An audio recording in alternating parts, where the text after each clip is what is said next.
Dok, totoo ba ang breast milk parang magic? Yes, Besh. Breast milk is not just food. It's liquid gold. Parang gatas na may sariling brain. May mood, may timing, may power. Una sa lahat, antibodies. Panglaban sa sakit, parang may security guard sa katawan ni baby. May stem cells pa na tumutulong mag-repair ng tissues. And get this, nagbabago ang komposisyon niya depende sa needs ni baby. May fever si baby, mas mataas ang antibodies. Gutom, mas maraming fat. Puyat ka? Don't worry, mommy. Breast milk adjusts like a caring BFF. Parang si Doc Carla, laging handang tumulong.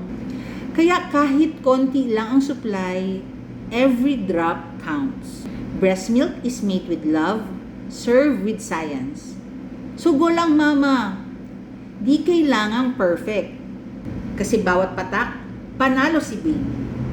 I am Dr. Carla, your OBGYN bestie. Para kay baby, panalo si mami.